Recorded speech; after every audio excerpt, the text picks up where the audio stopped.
Ultimate's most prestigious title is on the line. It's good! Who will write their name next to the dynasties and the legends? Flair elevates! Take it back to back. Shock the world. It's showtime. Are you kidding me?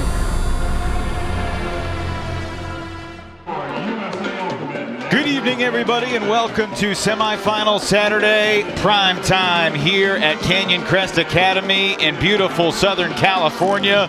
In the first women's semifinal, the 12-time national champ San Francisco Fury looking to get back to the final against the Denver team that beat them in the championship game 2 years ago. Fury taking care of business against Sixers in their quarter 15-11.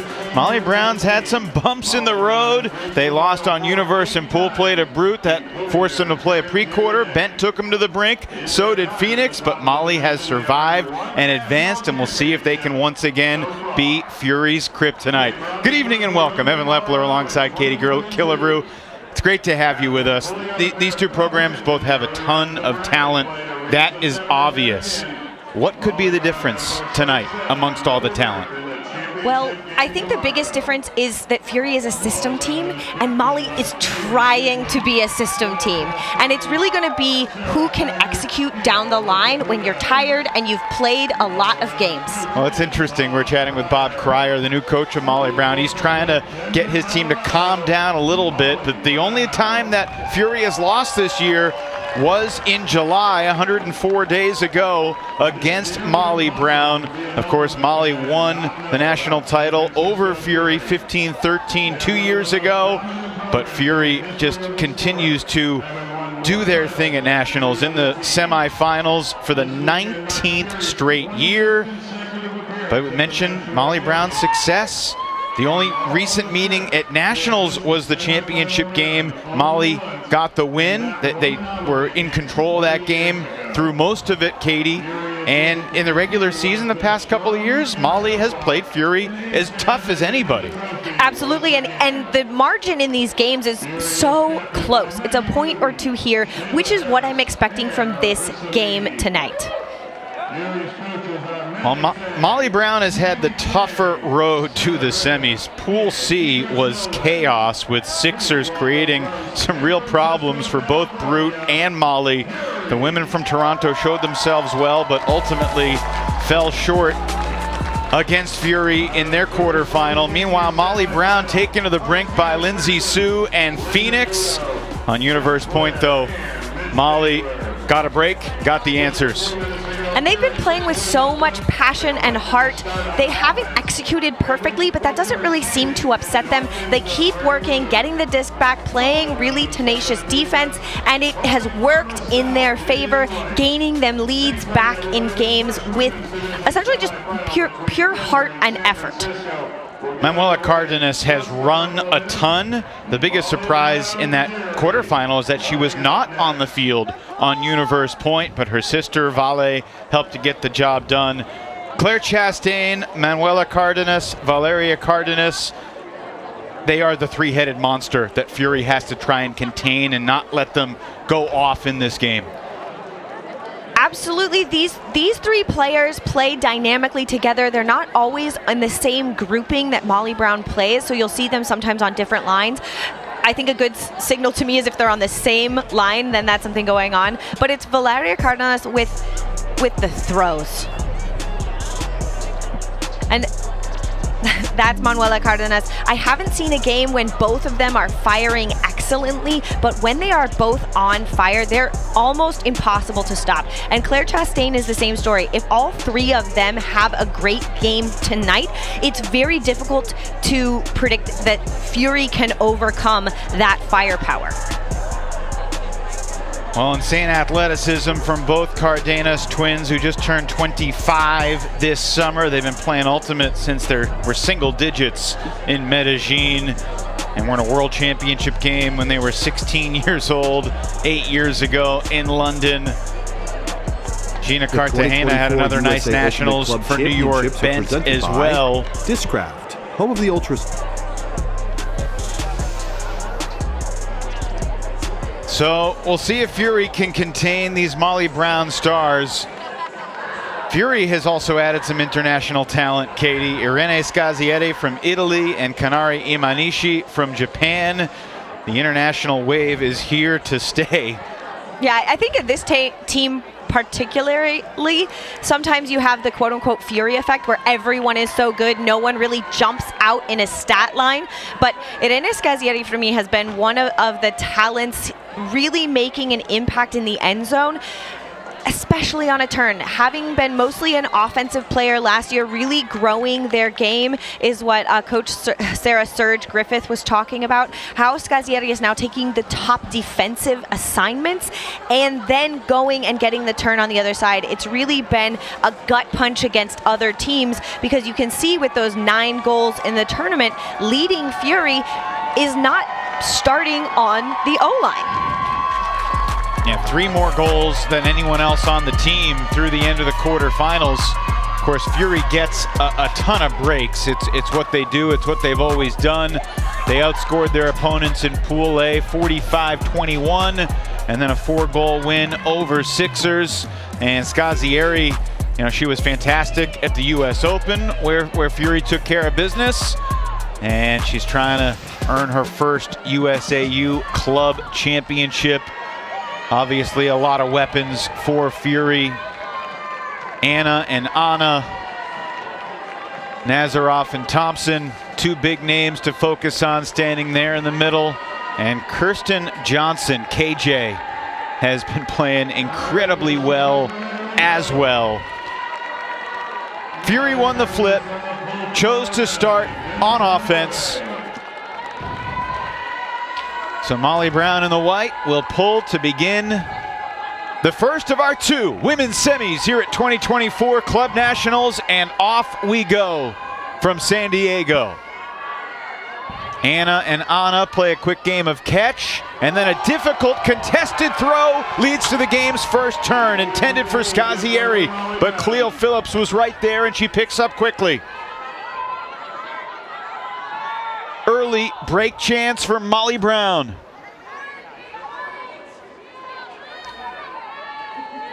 Well, I didn't expect this to be a turnover-free game, but certainly I don't think Fury expected a Everybody turn. good?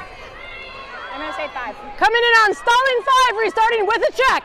Go ahead, check. Expected a turn quite that quickly.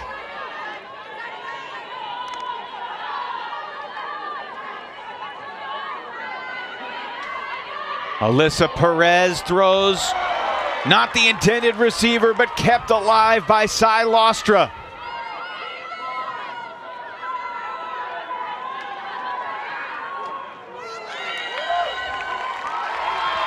Apologies, it was Kendra Mitchell that made the great catch, and Molly Brown converts the break.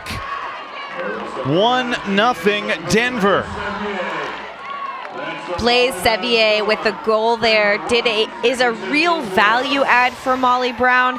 Getting another look at that turn, that was Neen Nguyen on Scazzietti, really taking that inside line. And this dig from Kendra, so impressive, and something that I think Molly Brown has been not as good at in the tournament is the conversion rate, but that was a great one. It's a beautiful night down on the sidelines, and the 3rd member of our broadcast crew, Kelsey Percy, hanging out down there. Kelsey, what's the story? Hey, Evan. Tell you what, the conditions have completely changed since the last game. There is no air movement whatsoever. Temperatures are starting to drop, and the sun is sitting just over the stands, where it might affect play in this end zone if throws are thrown on this high sideline. Going to be interesting to see how teams adapt. Back up to you. Yeah, I would expect it to be a relatively low turnover game. The championship game that these 2 teams played, Molly Brown won it with just 11 turnovers, and Molly Brown only had 3 turns in the first half that day. They took half 8-5 2 years ago. Cree Howard feeds upfield. Carolyn Finney. Fury veteran dishes back to Olivia Goss.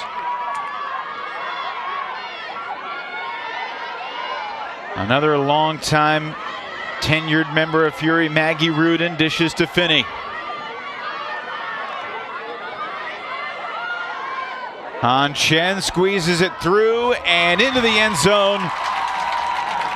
Juliana Werfele has missed the first couple days of nationals with an injury, but she's got her first assist of the tournament, connecting with Cree in the back of the end zone for the early equalizer. It's 1-all. It's good to see Werfele back on the field. One of the handler core members for Fury. I think that they've been maybe, you wouldn't be able to tell from their scoreline, but missing that consistency in the backfield. And I'm really glad to see them on the line here. But you can see in that backfield the force from Molly Brown changing, and Fury doing a good job of using the width once it gets to one sideline, popping through the middle of the field and finding that outlet. Howard had hit the sideline and then come back through. Really beautiful offense from Fury. First throw of the tournament for Juliana Werfele. I think she looks rusty, don't you? The rustiest. Right on the money.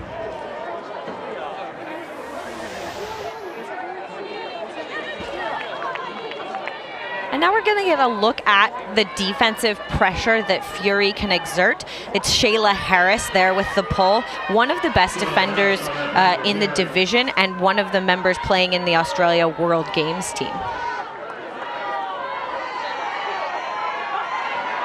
Aaron throw easily intercepted by Margot Sturt. Quickly resets for Shayla Harris. Sarah Von Depp finds a tumbling Amanda Maru. And now Anna Thompson. After the first turn of the game from Molly Brown, Fury in pursuit of the break, but it's off the hands of the bidding Thompson. Trying to thread the needle through a slightly too narrow space. Manuela Cardenas sending Claire Chastain.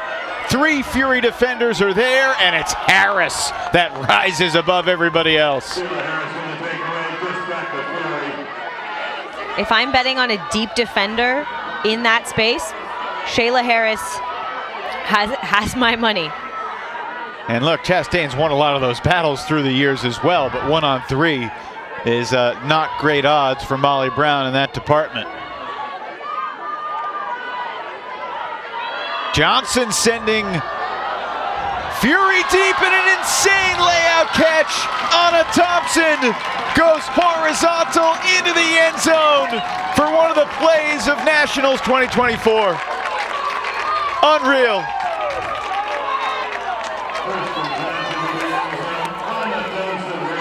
Johnson knew that Thompson was going to be in pursuit of that all the way down the field. It's almost a same third huck. We saw Thompson miss the layout before that, but electrifying in that space.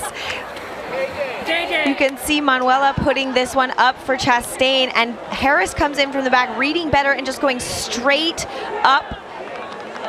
And this trust throw from Johnson, you can see the line on that disc is flying, and Thompson does a great job to lay out because it wasn't going to float at all. Another angle at it. You can see this goes up a little bit inside, and just the pinpoint decision to unleash that bid and be sure. You can see the eye contact coming in. Exciting play there from Anna Thompson.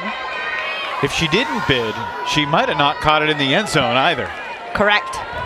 And I don't know how she knew exactly where she was on the field because she was looking back at the Frisbee. There are so many lines on this field at Canyon Crest, it can be confusing.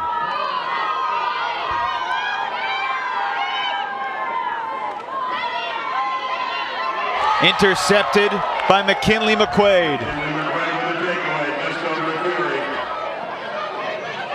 Feels like Fury took a point to wake up.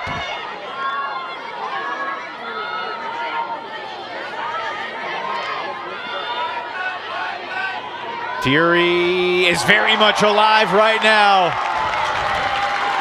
And it's Kirsten Johnson again with the inside throw to a teammate who knew it was coming in hot. Megan Liu with a score, 3 straight for Fury. Molly Brown getting punished for these last couple mistakes, and it looks like Bob Cryer wants to talk. Timeout Denver.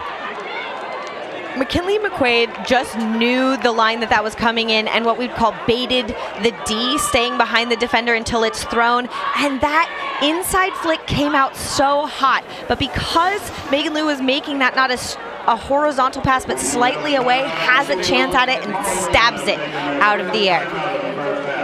We're holding it just for 3 or 4 seconds. Over here, we're starting to slow down and we didn't have wide options. We get to the end zone, we have to generate an attack to have a counter attack, okay? Throw open, go up inside, make sure there's wide options on the break side coming back. All right, here we go. More treats, more treats. Ladies. Who are we? Fury! What do we do? Ladies! Who are we? Fury! What do we do? Ladies! It's always fun to eavesdrop on Maddie saying huddles, Katie. I love the way that he communicates with such precision and clarity. It's very easy as a player to know what your coach is expecting you to do, and those simple moves add up. It's not overly complicated, and that's one of the reasons that Maddie Sang continues to thrive as a coach. You heard the Fury huddle. What was going on in the Molly huddle, Kelsey Percy? Well, Evan, Molly coach was saying, hey, this is the roller coaster. It goes up, it comes down. We know it's coming. We're throwing to people that aren't open right now. We need to use our legs, open up those windows. We know they're going to open up. Basically saying, have confidence.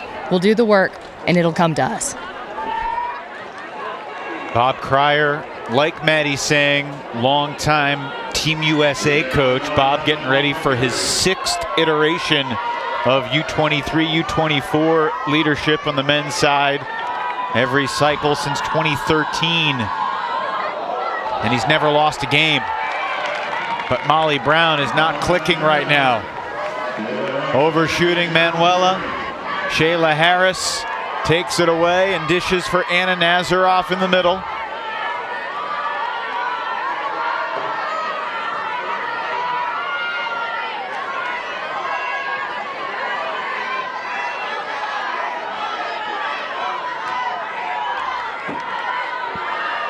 Here's Dina Elimelech into the middle of the field, a tight window for Kanari Imanishi, an excellent defense for Cassie Swafford.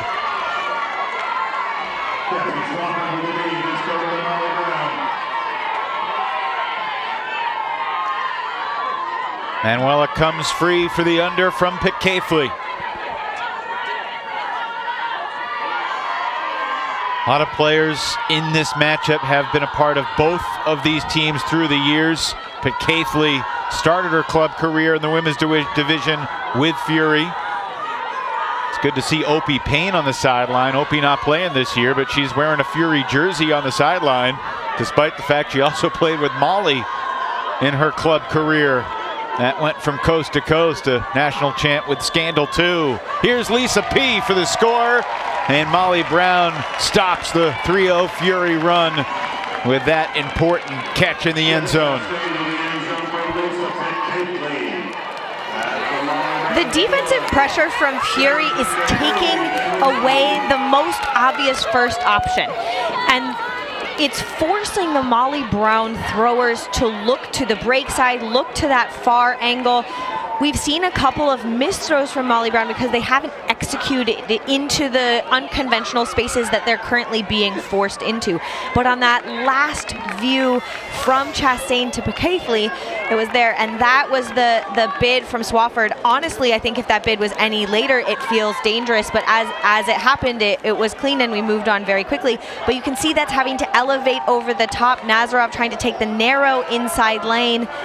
As you can see here, this is boggled down in the front of the end zone on the open side, and that break space throw to Pitcairn was very aware of Claire Chastain in the early moments of that stall count.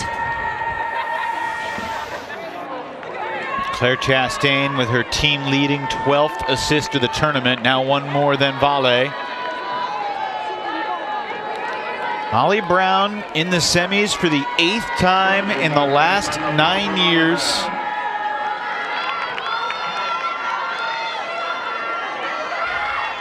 Fury in the semis for the 19th consecutive year. Nearly 2 decades of being one of the 4 best teams in women's ultimate.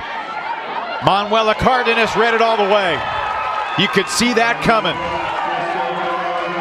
Poaching off that third far side handler, really selling out for that, waiting for the throw to go up and making it look easy. Alika Johnston throws into traffic, and it's intercepted by Olivia Goss. There's a foul on the throw, and it's coming back.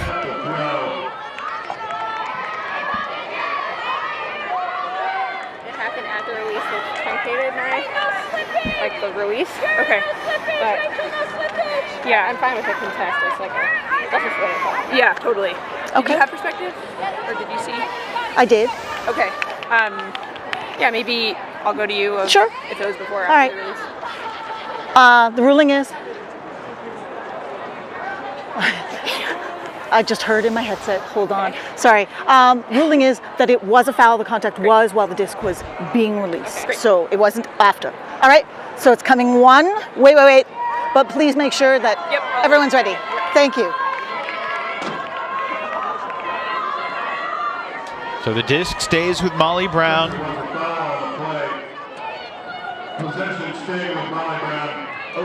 Denver trying to break and get us back on serve.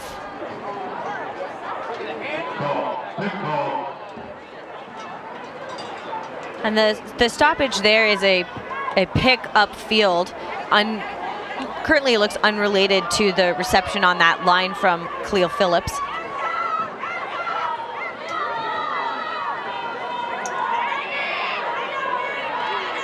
Oh, fumbled away by Lostra.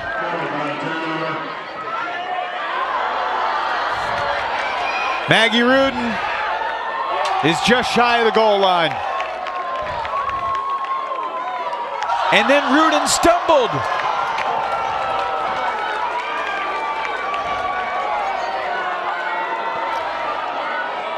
A great deep cut by Maggie Rudin, trying to do the give and go after she landed just outside the end zone with Han Chen, and that misstep causing a miscue and giving Molly Brown another break chance.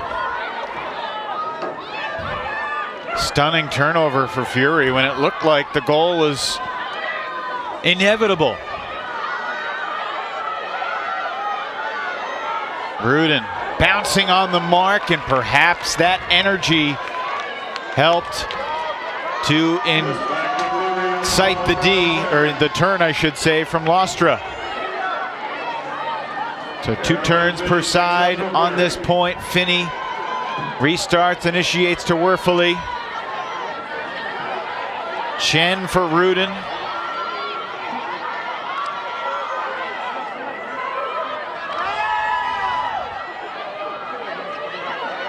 Rachel Chang to Werfele.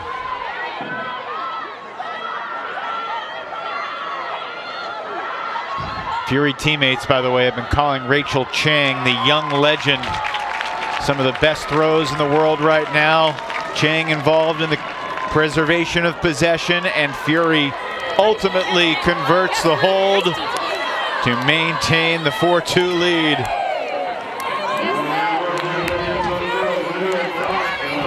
That was a narrow thing there for Fury, having to work it all the way down.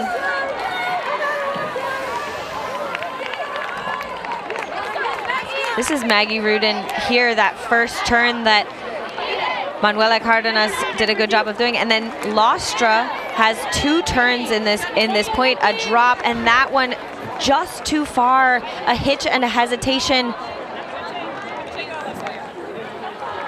And then working, I love Werfele and Carolyn Finney together, that give and go motion, forcing the Mali players to switch. They're playing almost a zone in that end zone to defend, and by going upline, giving and going and changing often between 3 people, it really creates chaos with those defenders, and that's how Fury has been able to get open in that space. Werfel de Goss to punctuate that last point. And now Dina Elimelech launches a big backhand pull.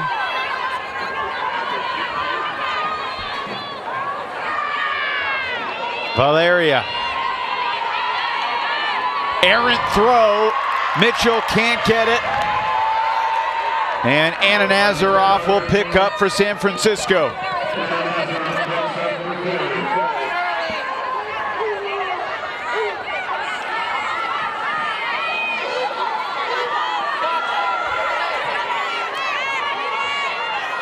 Scazietti. Maru, tightrope in the sideline, and Elimelech was ruled out. Not sure she realized how close to the sideline she was. Yeah, we've talked about the multiple lines on this field maybe being confusing, but Elimelech, a player who's played pro before, so having played on fields like this, the white lines are the ultimate field. Wide open in the deep space. And not in the end zone, Blaise Sevier. Resets for Emma Capra.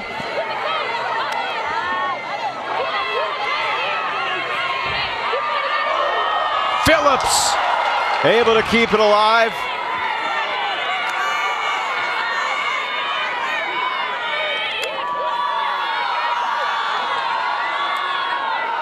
Contact in the stack, Chastain colliding with Thompson.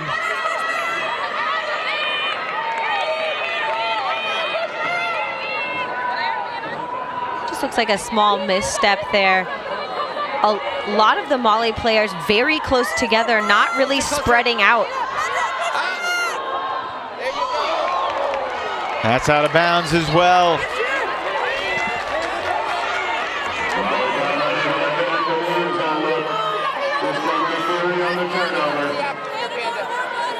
We're seeing both teams give the disc away in the red zone, Katie.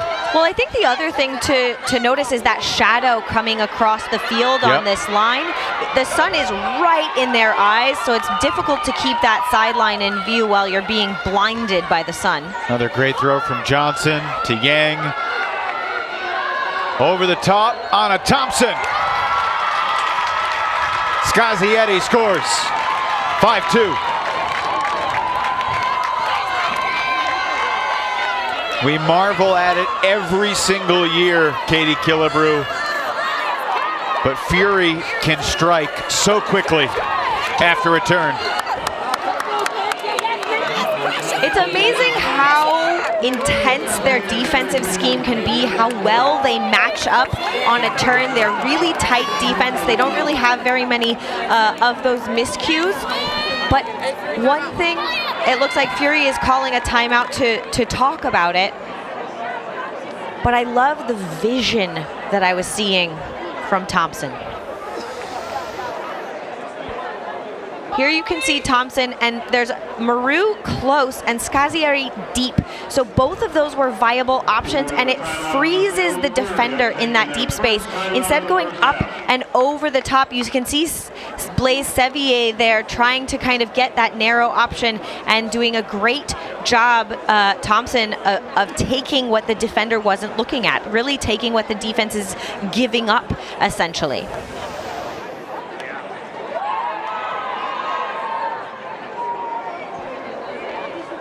Maddie Sang preparing for another World Games cycle. He was an assistant for Alex Guesquier, 2013, 2017.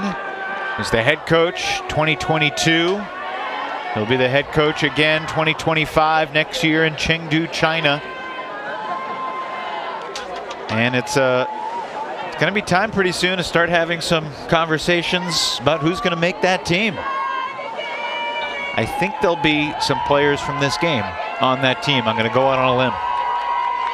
I think that's a solid bet, Evan.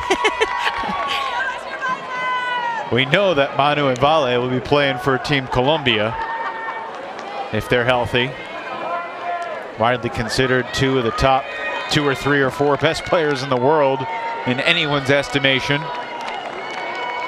And in terms of world game experience on this team, Cree Howard and Anna Nazaroff, Carolyn Finney.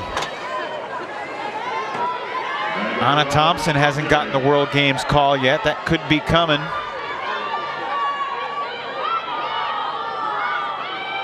We've only seen 1 clean hold so far. It was the 2nd point of the game, and we're not going to see one here. Molly Brown, though, quickly wins possession right back.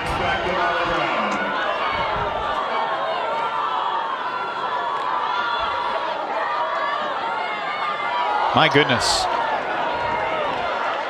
Off the hands of Taggart. Finney, 2-time World Games gold medalist, going cross field, and an incredible catch. But unfortunately, Olivia Goss was past the sideline, and that's a spectacular turnover. This one going up, Goss in pursuit, trying to toe the line, but 1 step too far. The disc slightly too far out of bounds as now Taggart picks up on the sideline. She gets credit for the style points, though. Hard landing for Manu, but she pops right back up.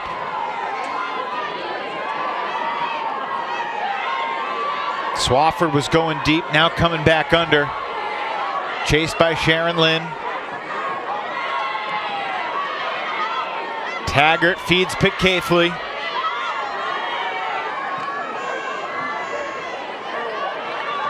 Ronnie Eder. Taggart swings it.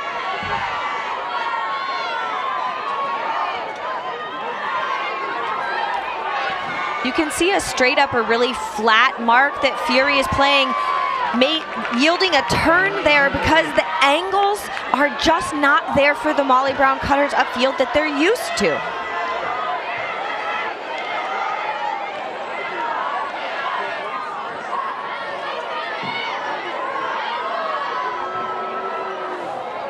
Well, that's a huck to no one other than Johnson, but we do get a stoppage.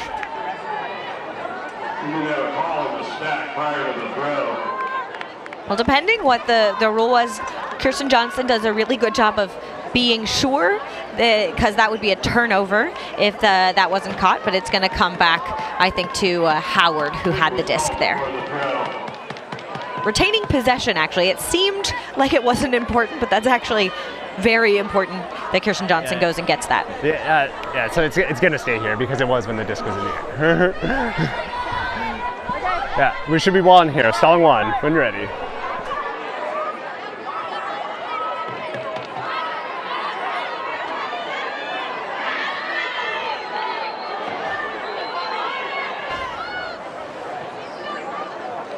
Pick upfield, stopping motion again. It may be, depending on who's playing. Yeah, was it before? Okay, so it's going back. Yeah, so the offense called the foul contested, and it was before the throw, so it's going to go back.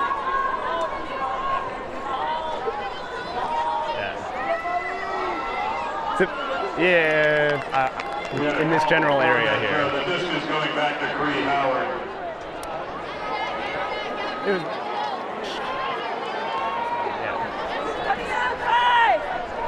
We're stalling one here. Yeah. Sorry. It's the offense called foul. So yeah, it's stalling 1. Cree Howard has been on Fury.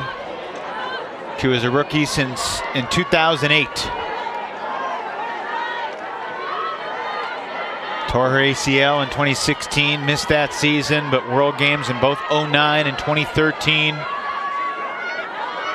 One of the many legends on this Fury squad. Johnson playing with such confidence. Finney, good pivots. And wow.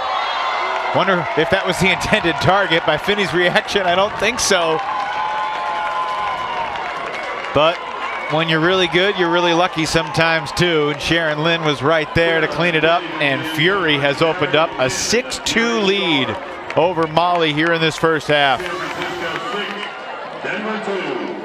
Slicing that inside angle, maybe intended for Megan Liu. They didn't look at that maybe as well, but the spacing of Fury made that a goal instead of a turnover. It's interesting to see the body language of these two teams. Fury looks cool, calm, collected, and Molly Brown almost looks like they dropped their ice cream cone on the ground. It's just sad and deflated. And for a team that usually plays with so much heart and fire and enthusiasm and energy, they're going to have to manufacture that from somewhere to start playing their best. My guess is that it's going to be a defensive play or a big layout block from probably the Cardenas twins. I mean, let's be real. Like they are sometimes those energy getters. But if somebody doesn't do it soon, this game is going to get out of their hands. From an offensive standpoint, Katie, what do you want to see from Molly Brown? Do you want to see what Bob Cryer wants, which is calm down, let's hit the open hands, or do you want to see the athletes making crazy plays because maybe that's what could get them going? Well, I think that they need to have their cutters providing options to both sides against this flat mark, because right now they are only looking at one option at a time, and Fury is able to shut down one option at a time. So they need slightly more options in different spaces to try to get the defense to move. But when they hold the disc and look at one space at a time, it's a little bit too predictable. Johnston wide open underneath. Sending it deep. Sevier to the open space. What a shot by Alika.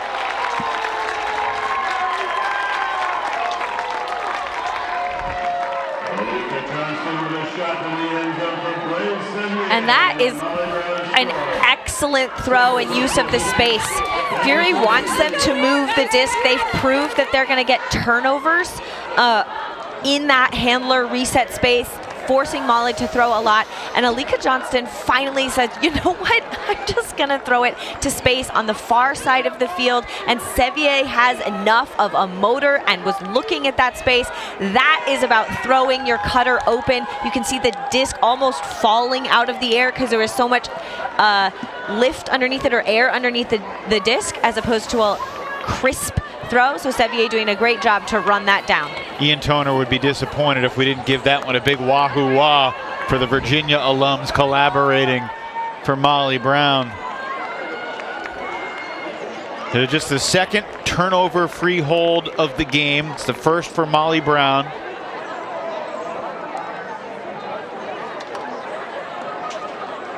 Molly Brown has been around since 2010.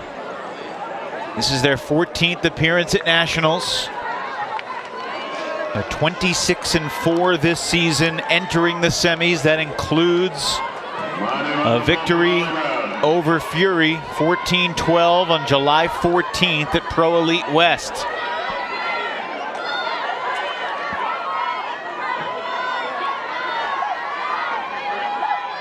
Talked to both coaching staffs about that game, and they said it was sloppy early season ultimate. Neither put too much stock in that result. But we did show you Molly Brown's recent success against Fury.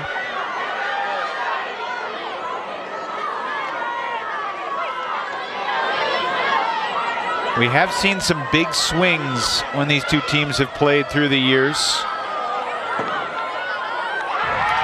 That's well done by the Fury offense. Rachel Cheng to Han Chen, but hang on. We have a call a couple throws ago, I think.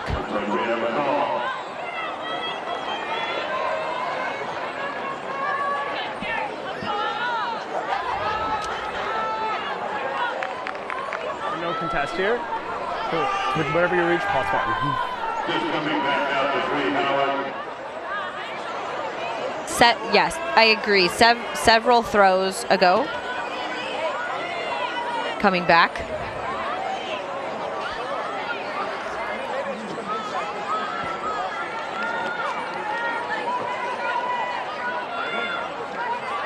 Some of these discussions feel like they're taking an extraordinarily long amount of time. It's only this one pass that should stand here, yeah. Because play had stopped, it should only be that one pass here. So in this case, where you are when she caught it. So it's a throwing foul, completion, and stop. Were they that far in the field? I feel that one continuation. I think it's another thing about the hand signals is it can be a visual cue of when and a call happened, as well as the sideline can echo that call so that we don't have so many continuations on beyond that throw. Chang with the disc to Finney.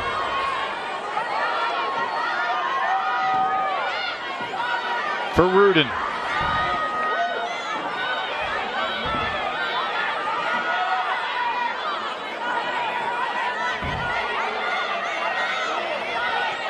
Molly Brown doing a nice job guarding the space in the end zone.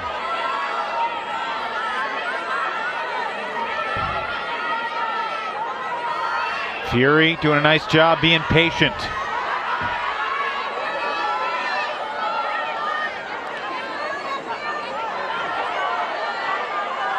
Molly Brown's pushed him back 15 yards. Yeah, and this is that poach scheme or almost zone that they run in the end zone set, having to go. They sneak it through to an open pair of hands, and it's dropped by Cree Howard. Stunningly.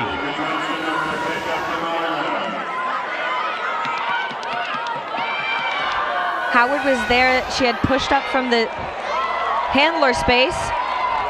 Eder makes the sliding catch across midfield. Shooting for the end zone. Manu Cardenas able to connect. Cleo Phillips with the score and the Molly Brown break.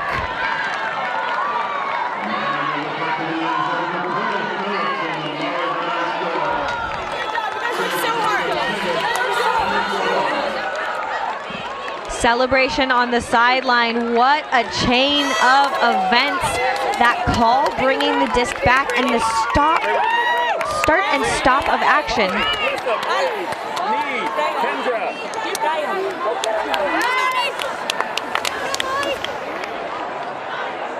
This throw from Johnson for Eder gets the disc a bunch of yards, and then this outside backhand for Phillips. Meade in pursuit, but no real chance there for the defender from that angle. And what had felt almost like an assured Fury score, because they did in fact score, and then the disc had to come back, now goes the other direction, breathing life into this Molly Brown side. Absolutely.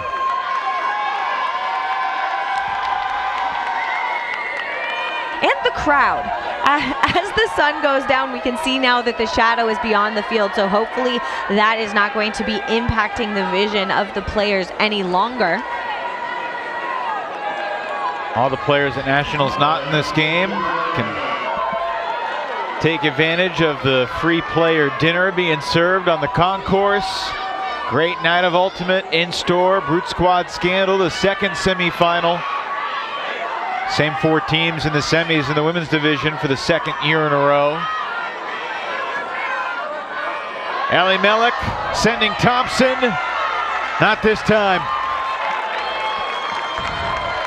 Ambitious throw. I think if there had been a little bit more angle and it came back towards Thompson, that could be a goal. But the way that that was executed, coming out and landing near the sideline, you can see maybe not enough shape on that throw.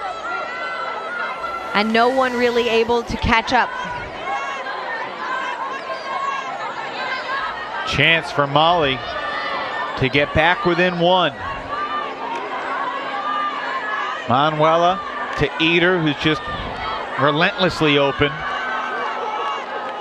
tumble in the middle of the field and a stoppage. Is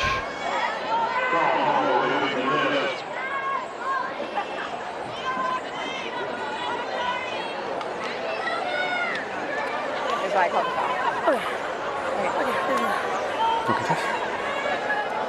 foul. Foul against the offense. No contest. I think it was in the air, so we're still at 1. Conversation with Harris and Cardenas. It was also Imanishi and Sevier a little bit further downfield that got tangled up. Everyone playing tight defensive space except for Dina Elimelech, who is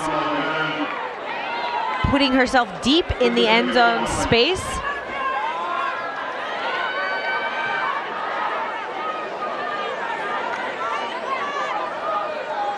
Valeria.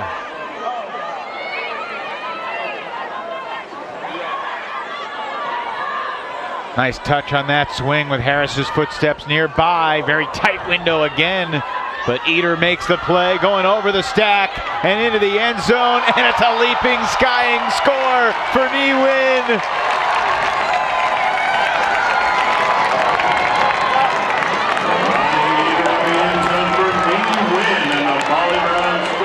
This is the style of offense that I love to see Molly Brown. This is where I feel like they are playing their best.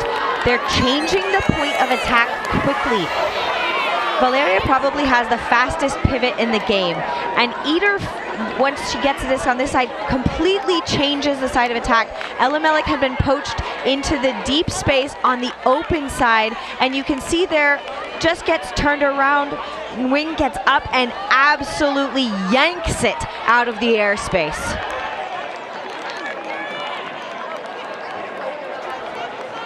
What a grab. We have seen several from Ni this weekend, and that one is just as exceptional.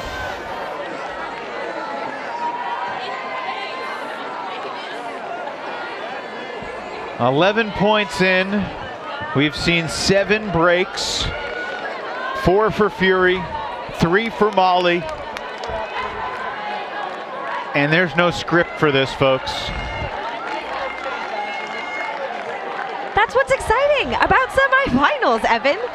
We may know that some of the teams at the top of the division will be here, and we know we're going to get a good game, but we certainly don't know how every point is going to be scored, which is why we're tuning in to this show. Well, it's all about survival.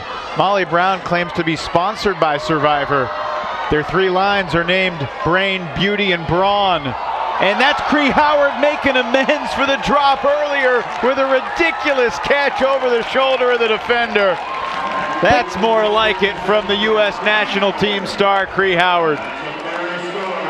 Between 2 defenders, Cree Howard is a player that always has a smile on her face, and she's so nice. Unless you're defending her, and then it feels like she might have a dagger in your ribs, because she is always so clutch, especially in the end zone.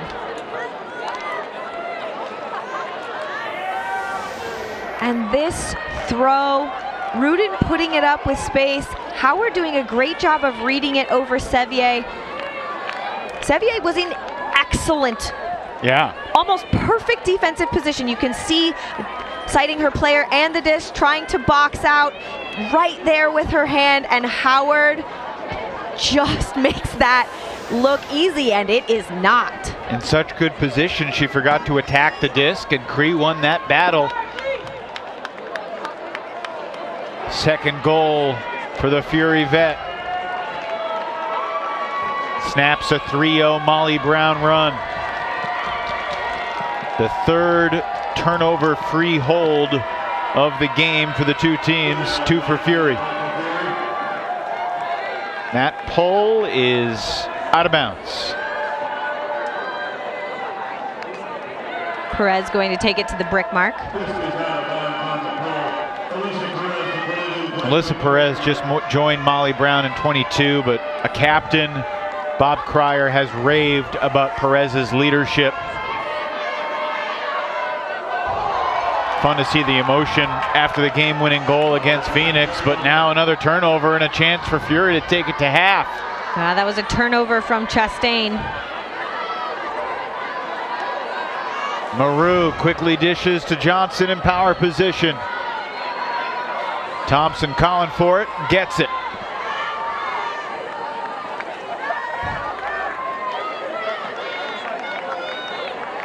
Looks like a pick or a call much further up the field that stop this momentum. But the Fury offense is doing a great job of staying really spread out so that they have space to throw into.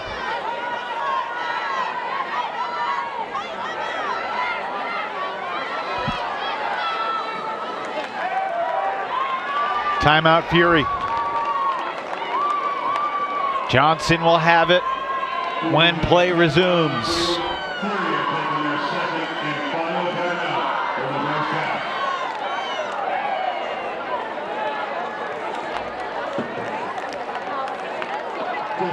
Take a deep breath. Fury tries to take it to half when we come back.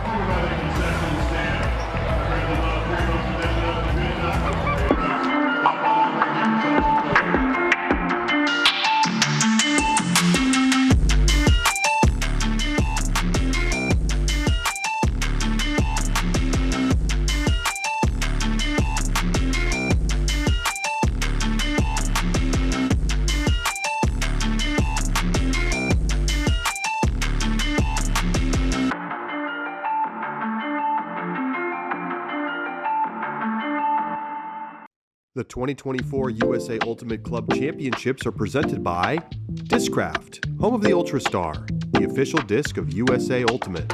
Your place for all your ultimate and disc golf needs. Visit discraft.com. We make flying discs fun. It's an annual tradition. Fury in the semis at Nationals.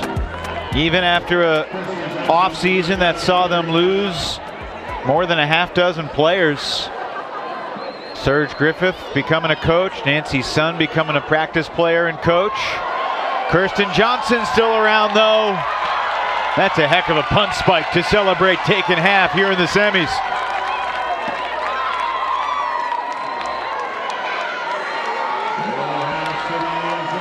That was a pretty good play out of the timeout, wouldn't you say? I was just going to say, sometimes when teams take timeouts close to the end zone, they overthink those plays and turn it over.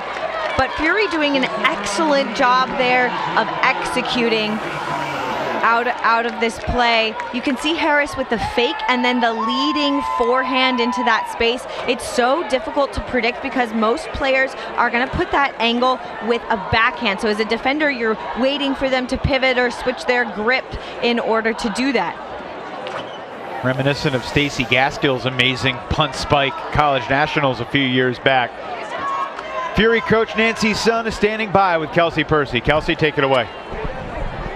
Evan, thanks so much. Nancy, what an incredible first half. This is a team, these two teams have so much history. How are you feeling about that first half? I mean, obviously, like, the result is good for us, right? Like, to be able to take half coming out 8-5 is a good outcome for us, and so I've got to be feeling good. Yeah, Molly really mounted an attack. There were a couple drops, a couple shots maybe that you took that you weren't weren't part of the game plan. How did y'all adjust and get back to the score? Yeah, I think for us, it's like taking it 1 point at a time. And a lot of this is all about playing for the group in that circle. And this group has worked so hard to get to this moment, as if all the teams that are at this tournament. And the opportunity for us to get to come out here and show out is a product of the work that we put in. And, you know, I think the way we just scored that last goal, those are the types of throws that we've been drilling all season. And to be able to get a chance to showcase that in this moment is really fun. All right, well, anything we should look forward to in the second half? I think it's going to be a battle, and, you know, these two teams love to compete against each other, and it's going to be a really fun show. All right, well, thank you so much. Evan, back up to you in the booth. Yeah, thanks so much. Great to hear Nancy's perspective. The USA Ultimate Hall of Famer, founding member of Brute Squad, joined Fury in 2008, Fall winner in 2013. She's won so many nationals and world titles, and it's a glorious night here in San Diego. We'll see Rafi Hayes, the hot air balloon operator, in the final tomorrow for Rhino. 8-5 Fury leads Molly at the half here in the first women's semi.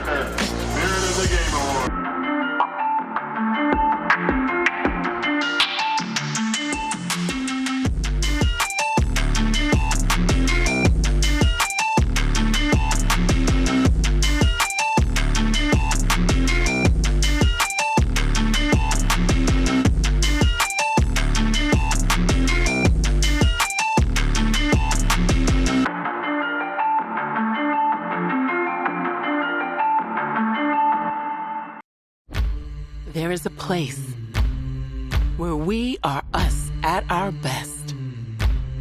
A place where everyone is welcome. Regardless of age, shape, skin color, or anything else that tries to box people in. A place where we defy the odds, defy the naysayers, and even defy gravity. A place where it's accepted that success doesn't belong to the faint-hearted. It belongs to the brave, to the determined. A place that knows grit, knows grace, knows bright lights, and knows empty bleachers. A place where we remember to laugh. Where we learn to trust. Learn to high-five strangers. And eventually, even learn to fly. A place where character, community, and competition are all as balanced as a disc in flight. That place isn't in a stadium or on a field. That place is in the spirit of our players. Because we don't just play Ultimate, we live Ultimate. Fury with an 8-5 lead at the half in this first women's semifinal against Molly Brown. Let's get the Denver perspective with Bob Cryer and Kelsey Percy. Hey, Bob, thanks so much for joining us. That was quite a first half. Bunch of ups and downs. How are you feeling about it? I feel like both teams had a little bit too long to think about this game and got themselves both a little too excited. So you're seeing those kinds of characteristic mistakes of high energy and adrenaline. And I think both teams are settling in now, and we're a little slower to get there. I hear that. I mean, good energy. I thought you made a really good resurgence to bring it back more even. What are things you're going to be looking for your team here in the second half? Really, we just need to throw to the open players. Right? We're throwing into tight windows, into small windows, and the bigger windows are there, and we're just not willing to move that disc across the field and find the better shot than the one that we're taking so far. Now, as far as Fury, always with a team you know so well, the challenge is what do you do that's new or different ever? Is there anything you're looking to take away from them here in the second half? I mean, they run the same offense and a lot of the same strategies that they've been doing for years that they've had that success with. They just look to be doing it with great fitness. Their cutters are relentless right now. So we're just trying to find the matchups and the legs to stay with those cutters and keep trying to get that disc. And when we get it, then keep that possession for a while by changing the point of attack a bit. Well, Bob, thank you so much. Good luck. And we look forward to more in the second half. Evan, back to you. Yeah, thanks, Kelsey. There are certainly breaks to be had. 15 total break chances, 8 total breaks, only 5 total holds in the first 13 points, Katie. Yeah, for me, the stat that jumps out is the number of clean holds. Clearly, these teams aren't necessarily afraid of turning it over. They've been used to getting it back on defense. But currently, Fury is doing that so much better than Molly Brown is. It's something we've seen them struggle with in previous games. They were able to get the turn and not convert, but Fury hasn't had that same story. This layout is gonna live rent-free in my head. Anna Thompson, that same third throw. Fury doing such a good job of placing themselves and having just more oomph in this game so far. Eater over the top to win for the Sky and grab there. That made it 6-5. And then out of the timeout, Harris to Johnson to finish off the first half with the 5th Fury break. And remember, they got broken on the very first point.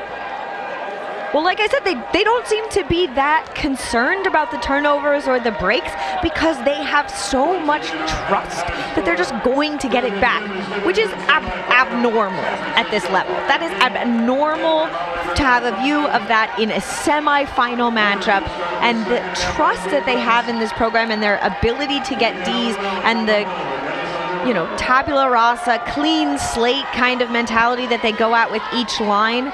Molly Brown just hasn't really matched that energy-wise yet, but we have the firepower. We've seen them have the firepower in the past.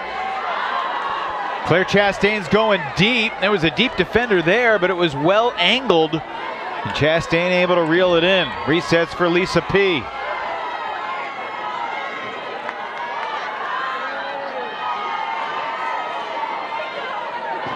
Emma Williamson over to Manu Cardenas. Picaithley.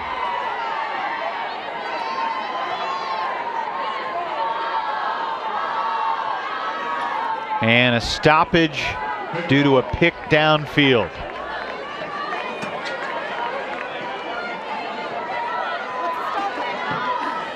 What's the count? The Italian Scazietti on the mark. Thompson stride for stride. Williamson floats it. Manu holsters and resets. Working with Taggart now and shooting up the line, and a sliding catch for the Molly Brown score. A clean hole to begin the second half.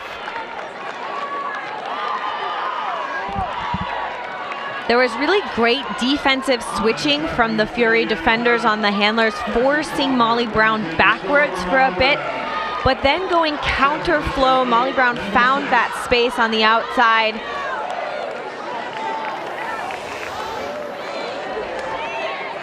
Chastain, you can see that stoppage earlier, smiling, but back and forth, and then Cardenas finding Swafford.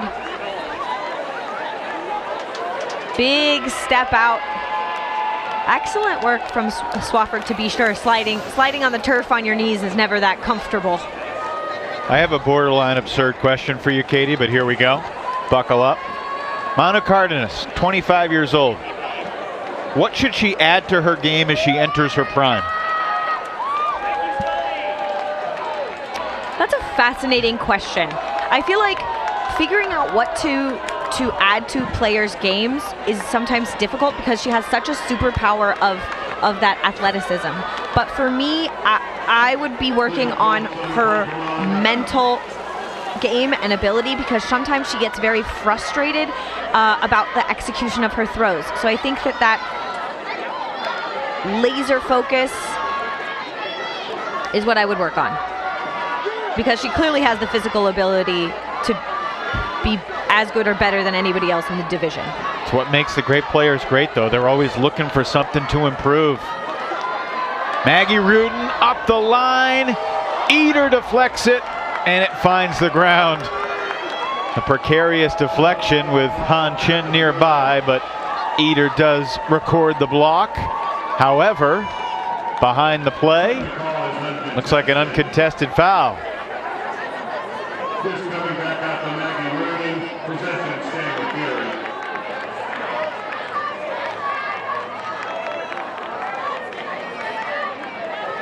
In the background there, you can see Esther Filipek on crutches, getting injured earlier in the tournament. One of the stars in the college season for Stanford this year, a rookie on Fury, not able to play in this game. Breaks my heart a little bit, honestly. I hate seeing players getting injured, and she's so fun to watch. Nationals, in a lot of ways, a battle of attrition. You need to be lucky from an injury standpoint to prevail. One of the things that makes Fury's dynasty so astonishing. 12 titles. You know, we talked, Katie, about how we haven't had a repeat champ in the men's division since 2010 and 2011. In the women's division, there have only been 3 champions in the last 8 years. Fury, Molly Brown, and Brute Squad. The only 3 teams that have won. And before that, I believe it was Scandal, the 4 teams that are in the semifinals. I mean, the road to the women's division is through them. If you can beat one of those top 4 and get layout Ds like that from Sevier, that's how you have to go. And there are teams that are knocking on the doorstep but weren't quite able to punch their ticket into semis. Blaise Sevier played in the national title game last year. Lost it to Brute Squad as a member of Scandal. She's got unfinished business. Wants to get back to Sunday at Nationals.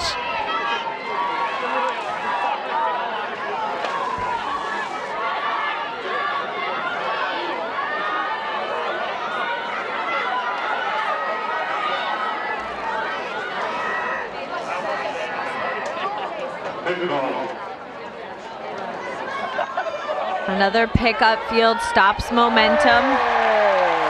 During the stoppage, no last. I was really worried they were going to stop. Fans applauding the fact that the lights just turned on here at Canyon Crest Academy, and literally about 20 seconds ago I asked our producer Charlie Eisenhood when the lights were being turned on because the darkness was starting to settle in. This is a big break chance for Molly Brown, and Alika Johnston drops. I commentator curse that one, feeling the pressure under the lights. Werfeli keeps it moving. Chen with a low laser. Goss resets for Finney and into the tight space. Chastain wisely avoided the dangerous bid, but her restraint allows Fury to convert the score. It's 9-6. I mean, that's something to be said about Claire Chastain. Plays excellent defense, but they do a really good job of not making a play if they can't make a clean play, which is I think something that should be employed more by ultimate players. If you can't make a play cleanly without taking out another player, you can see Chastain pulling up there as Han Chen is going in an opposite direction, almost putting them on a collision course. If you can't make a clean play, don't make a play. You didn't get there early enough. That's just basically how it goes in sports. That layout D from Sevier had her pumped up. Sevier continues to make a name for herself. There's Serge Griffith. What a great player she was and is.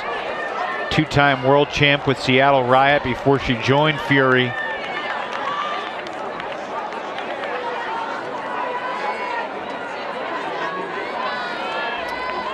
It's fascinating though, because if Molly Brown had been able to hold on to the disc there, that 8-7 score feels so different than 9-6. That almost, we had the hot air balloon earlier, but that just feels a little bit of a deflated energy coming in for them and the crowd a little bit. They were on the side of the comeback. Molly Brown, the almost perennial underdog.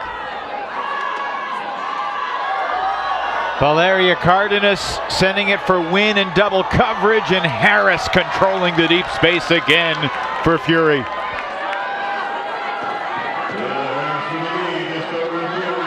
Seeing a healthy Shayla Harris play deep defense is so fun to watch. She does such a good job of triangulating the space and then putting up throws like that. Harris feeling it all the way into the end zone for Imanishi. And Fury matches its largest lead of the night.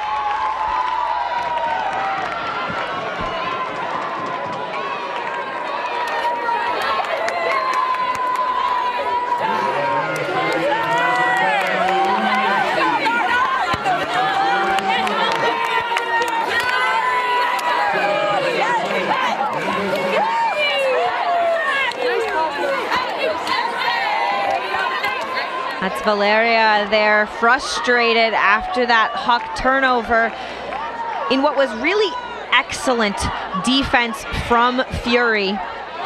Kanari Imanishi, the Japanese national player there who got the score.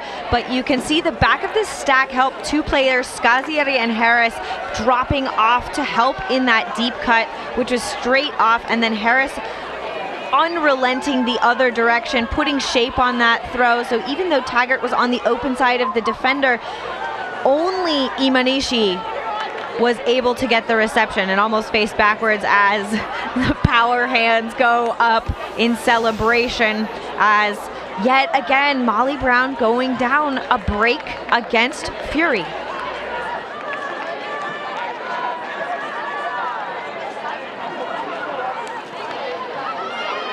Valeria Cardenas is still sitting by herself under the tent on the Molly Brown bench. Her team trails by 4, and she just stood up and walked to the sideline to help make some noise on this next point. But it's a turnover and Fury takes over.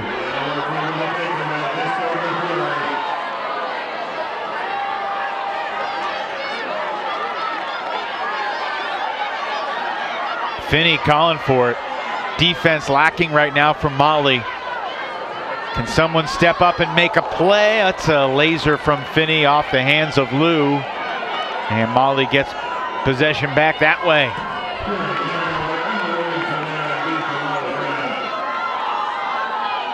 Chastain hits Swafford, who finds Pick Caithley. Excellent defense from Sharon Lynn, closing the space on Manu in the high stall. Punt going deep into the crowd, and it's Swafford ripping it down. 2 Fury defenders on the ground. Swafford throws the score, and Bailey Shigley makes it 10-7.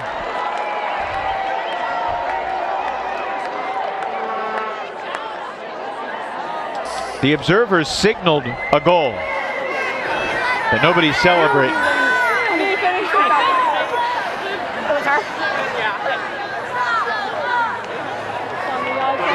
It's also really late. It's also really late. It is a clarification potentially from Carolyn Finney about who collided in there in that pile, but Cassie Swafford providing the energy for Molly Brown, both on the defensive side of the disc and otherwise. This was a late throw, and Swafford just goes straight up as players' legs maybe get a little bit tangled on the other direction. Stall 9, you have to try to go the other direction, at least for field position, and Swafford yoinks it over the head of Finney, who looks a little stunned there on the ground. You can see why maybe they made a call for clarification after that collision. That was an impressive yoink. Swafford's had a good game. Sevier's had a good game. You know, we've talked about the Cardenas twins a lot, because when they are on, they're unstoppable. But tonight, they aren't connecting in the way that we have seen them in earlier in the tournament. And which doesn't mean they won't the rest of the way. They could turn it on at any moment, but it does mean that Molly Brown will have to lean into their depth in a way that we haven't necessarily seen other players who are excellent, like Kennedy McCarthy, who's on the mark right now on Margot Sturt, who almost got a hand block, right? Those players are gonna have to step up in this space in order to get Molly back in this game, essentially, after they're down 3. Bunch of cutters converged. Ellie Mellick took charge. She's got 3 wide open receivers, and none of them can get it. Thompson's bid comes up short. I honestly think that Von Depp maybe had a better angle there. It's hard to see if they communicated about this. Dina putting the throw up, I don't know that it was necessarily intended for either of them. You can see it's coming away from Thompson, essentially defending Sarah Von Depp instead. I think that may have been intended for Von Depp. Off her fingertips. Another opportunity for Molly Brown to cut into the deficit. McCarthy going deep. The former Vermont star brings it in, a step shy of the goal line.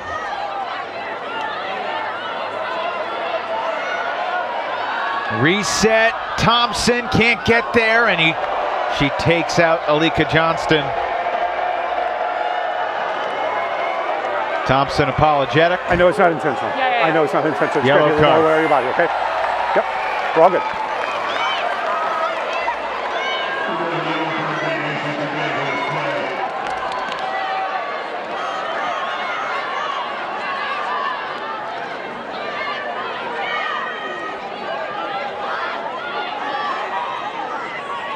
We get another call behind the play. Thompson and Johnston again. Cutters finally realize it. Oh, okay, yeah. So we have foul, is there a contest?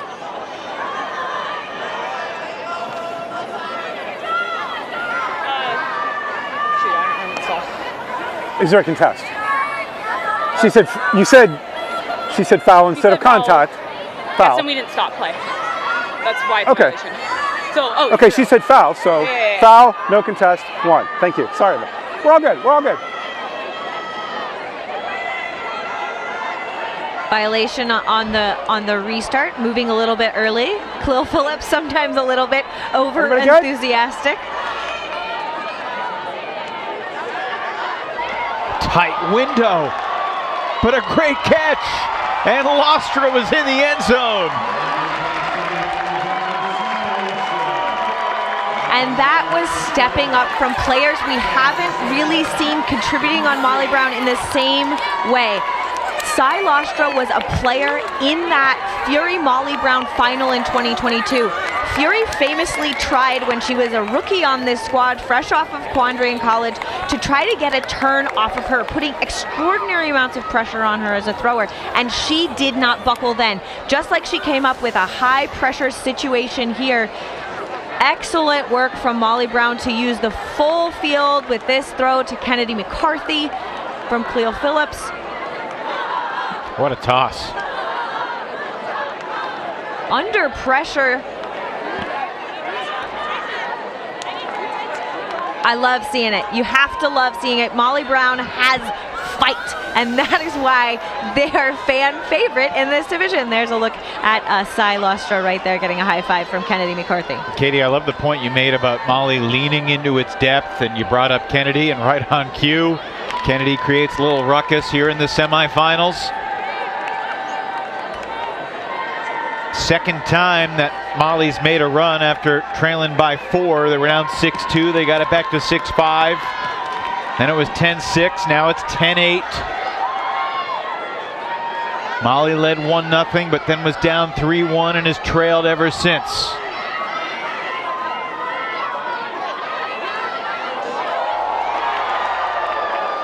Is that going to be a foul?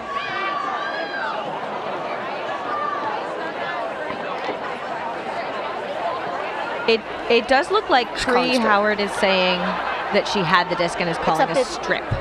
Okay. Foul accepted? Foul contest. Okay.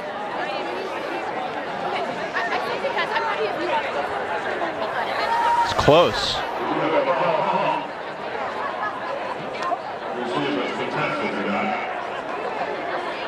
How do you feel about that, Katie? I don't know. I mean, looking at it, there are 2 players coming in. I think that if Cree also hadn't pulled up, there could have been a collision. We started with a check. No foul. No foul, no strip. Fury turn. Crowd likes it.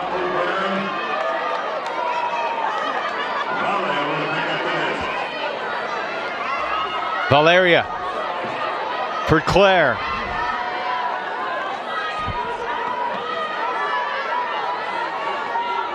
Sevier, up the line, Perez.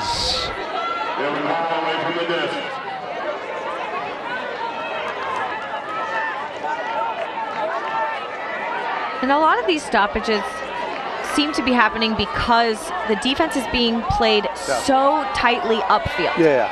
Y'all were back here at the point of contact. Hey, play the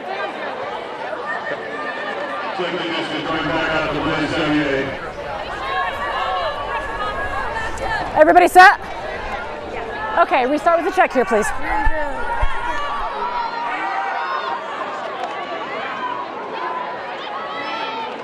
Molly Brown looking for another break, and they've got it.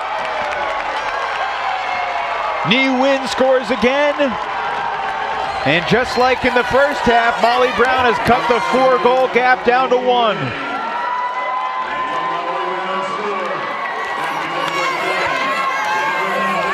And this is where I am seeing Molly Brown grow in this tournament.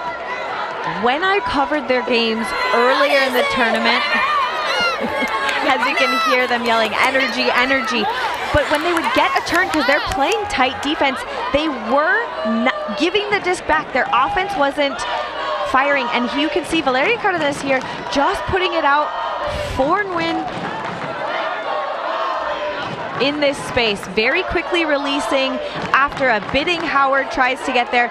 These are inches. That defensive play by Capra on Howard earlier in the point, very closely contested. That was a fingernail's length from being a turnover the other direction. This is close. The margin between these two teams is actually very small. And if Molly Brown can get D's and then execute the turn to the offense after the turn to get those breaks, we're going to see a tie ball game here. Manu, a little kiss of the disc and let it go. Is this 3-0 Molly Brown run more about Fury's offense or Molly's defense and conversions in your mind? It has to be about the defensive pressure. They're forcing different looks, and Fury is holding the disc longer than they really want to.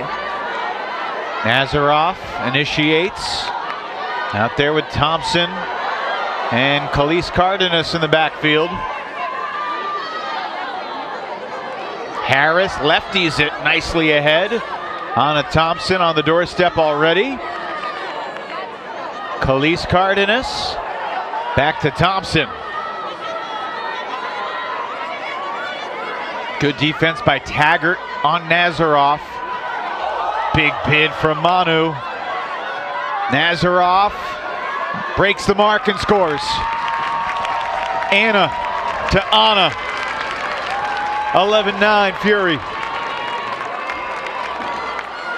You can see from that point that Fury is having to throw into non-traditional spaces because of the defensive pressure that Molly Brown is putting on. And there are some very close ones because they're having to throw, inside out forehands, elevated backhands, lefties into that leading upfield space past the poaching defenders. And it's a really, I think, a testament to what Nancy Sun was saying, that they've been practicing those throws all season. They've been practicing throwing into those unconventional or new spaces because it's so predictable a lot of times, with a hard force and stopping the up line and, then the button hook cut, etc., etc. And you can see that bid from Manuela coming across and the quick pivots, finding that space. Really excellent work there from really the three players on Fury who were in the handler space. They weren't really able to get it to the cutters except for maybe one throw for Shayla Harris, but they did a great job upfield keeping those other defenders out of the way so that the handlers had room to work. It's an important O point here for Molly. 20 points in, there have been more breaks than holds.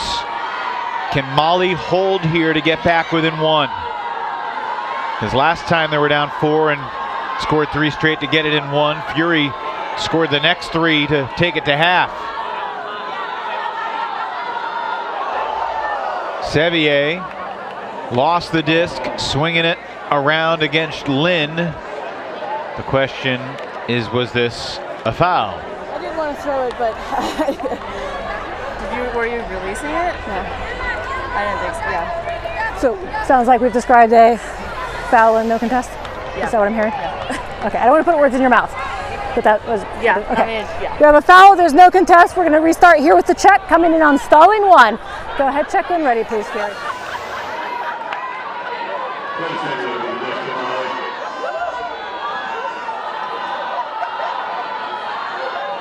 Capra able to connect with a bidding win.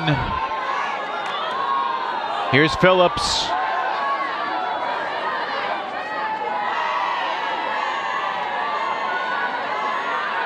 Johnston floats it to the near side space. Again for win. Phillips battling physically with KJ and a foul called. Offensive foul call. And you're running into me. Okay. I think that's it. Okay, we do have a foul. It is a contest. Going to come back in here. What was the stall count at? I think I said starting 5, but the throwing. I think I was already throwing it as you were saying. Yeah, so. I mean it's between 4 and 5. I think. I think I said starting 5, and then was like think I was throwing it as you were saying 5. No, Okay. I was already throwing And it. the foul was a beat before the throw. Yeah. So it sounds like the last number you uttered was 4. So Okay. you're going to come in on 5. Okay. Okay. So restarting here with the check, coming in on stalling 5. Another look from above. Johnson just holding her ground. We resume play, and there's a block. Anna Thompson, the deflection and the interception and the huck. Scazieri denied by Wynn.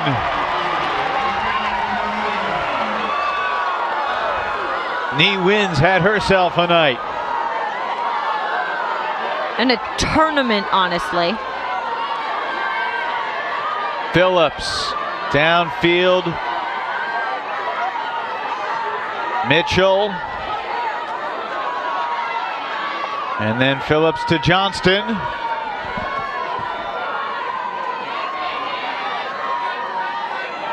More pressure from Anna Thompson. Are you kidding me?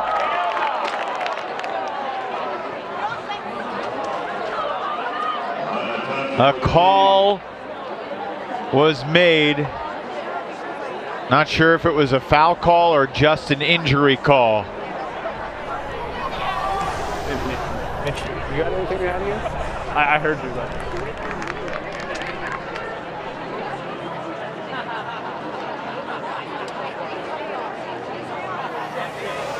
Looking at that at another angle. Do we have any calls here, or is it just an injury? Okay, so it's just an injury. There's no calls. Valeria shaken You're up. staying in? Okay, Anna great. Thompson Anybody on Fury? making the incredible happen Fury? time and time again. Just an injury. Anyone on Fury? Yeah, Valeria taking a lot of impact with the ground there on that layout, not necessarily with the other player. Thompson doing an excellent job to take that inside line. Valeria Cardenas has been out in games. She tends to have big collisions either with the ground and that kind of clattering together or collision takes her out of games sometimes. Sharon Lynn on target for Scazieri. And Fury breaks to retake a 3-goal lead.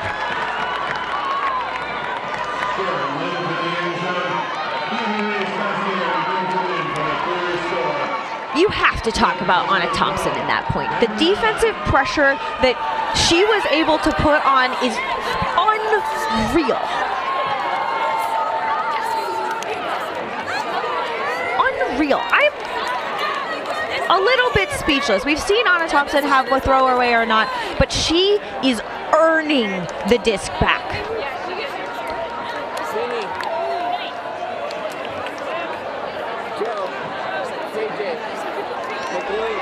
Anna Thompson putting together a really incredible career in this sport. First in the mixed division with AMP.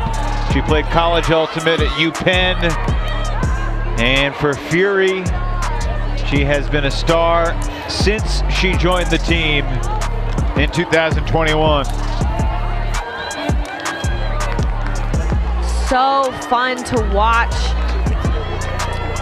on both sides of the disc, defensively throwing, catching, making really smart space throws like that to Scazieri. Her highlight reel is too long to squeeze everything in. We apologize. You didn't get to see that layout block again. Fury by 3. 3 goals away from another final. Here's Chastain to Shigley. Back for Williamson. But Caithley breaks the mark and throws it away. Molly Brown has given themselves a hill to climb. They were almost there, evening it up with Fury, and then it just felt like boom, boom, boom, right like that. Fury punches back. And there's time. There's still 20 minutes until we hit that soft cap. This game's going to be over in less than 20 minutes if Fury has anything to say about it. Johnson with a majestic toss, and Lynn throws it into the end zone, and Fury is within 2 points of the finals. Marissa Mead picks up her first goal of the night, and Fury has answered Molly Brown's punch. A 3-0 run to counter Molly's, the lead back to 4.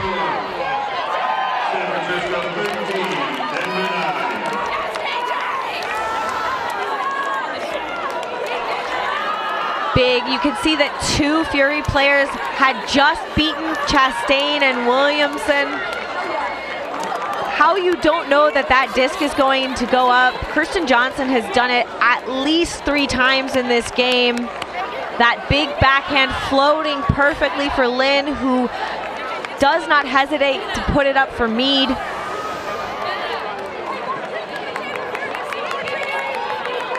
Valeria Cardenas shaken up earlier. Kelsey Percy has an update. Kelsey? Yeah, thanks, Evan.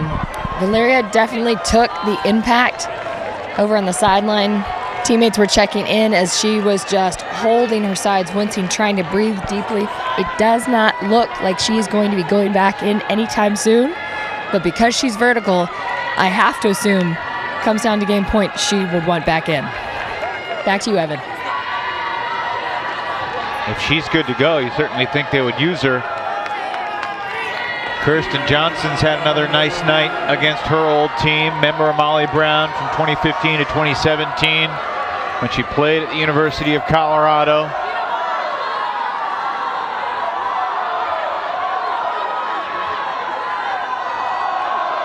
Another interesting dynamic to point out, Sharon Lynn through the last 2 assists for Fury. Something Maddie Sang has done for a long time, Katie, is have players be on the field 2 points in a row, no matter whether it's O or D. That's something that Maddie does more than any other coach in Ultimate, quite frankly. Dina Elimelech.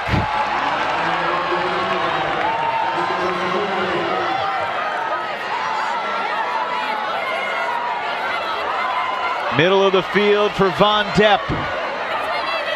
Going against her college teammate Kennedy McCarthy, another former Vermont standout in this semifinals matchup. Maru resets, it's Thompson. Elimelech finds Anna again, unmarked. Finally the mark and the count arrives, and the dish to the open Harris. Molly trying to create some chaos, and finally they induce the turn as Eder lays out to block Thompson's shot for the end zone. And Molly Brown's gonna have to do that a bunch more times in this game.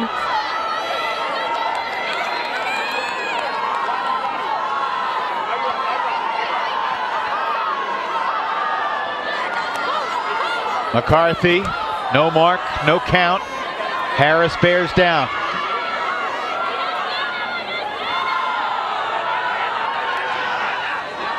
It'll cool off as the evening progresses here in Southern California, and Thompson gets another.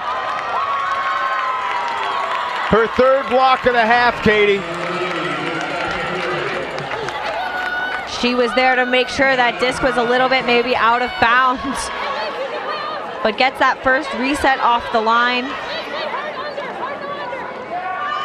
Looks like a timeout being taken by Thompson. I was going to say before that excellent defensive play by Fury, Molly Brown really seems to be struggling against the straight up mark and the poach towards the middle of the field. It means that they have to go around and go wide, and they aren't comfortable in that space. We can see them throwing that looping throw back in bounds, that one trying to hit Eder on the sideline, and they just aren't hitting it.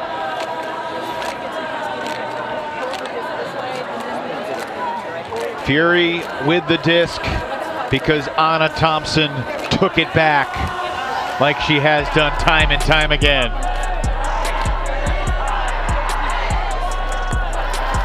Her defensive pressure is just relentless. And you can see this one where it comes in on the sideline being short. Even if Eder had been able to toe the line, that would have been really difficult. Thompson not really a player who shows the emotion on her face. We saw Blaise Sevier get that layout D and then celebrate, and Thompson gets those Ds and then looks like it's an average everyday occurrence, like no big deal. And maybe for her it is, but man, it's fun to watch. Another break opportunity for Fury, but an errant reset from Harris. Alika Johnston sends it deep. Shayla Harris was the deepest cutter, and it's incomplete as Eder comes up empty on the leaping attempt. 5th turn of the point, matching the most we've had on any point tonight.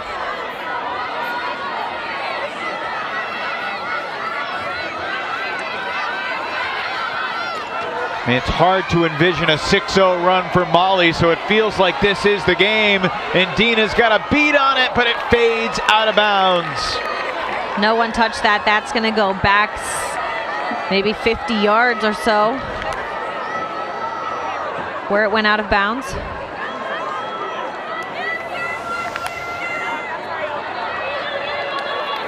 Not quite enough shape on that.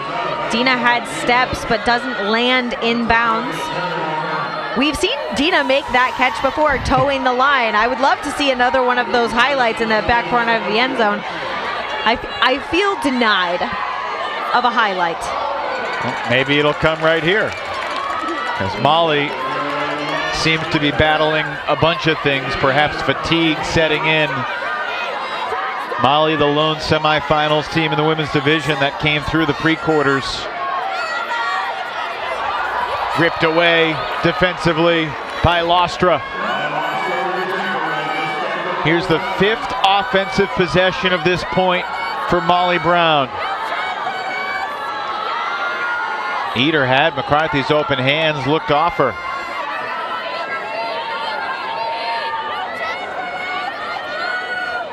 I love the call from the sideline. There's no time for this. Let's go. Because you can feel, you know, with 13 minutes until soft cap, and you said if they have 6 points, if they don't get this point, so difficult to win this game. 13-10 feels doable. 14-9, hard to fathom. We've seen crazier things in the women's division, but it's been a long time since anyone surprised us like that. Anna Thompson again laying it all on the line. Landing a little bit awkwardly that time. This going up, intended for Phillips, falling to the ground almost. Not sure Anna got a piece of it, but you can give her credit for the block with her presence and effort. Because you know in the back of Cleo Phillips' minds, she had to think that Anna was going to get a piece of it. I mean, she's done it like 3 times in this point alone. There's been a lot of turns. Maybe taking an injury. As players get a little water, a little breath you came out after this. Okay. Yes. Herculean effort almost. Sometimes these points with lots of turns can be. All right, can you just hold for a sec? Yep. I think she's waiting to get into position. Okay, I think we're all set. Linchpins of change. Anna Thompson did get up and is walking near the Fury bench. There was no call. 5th break chance of the point for San Francisco.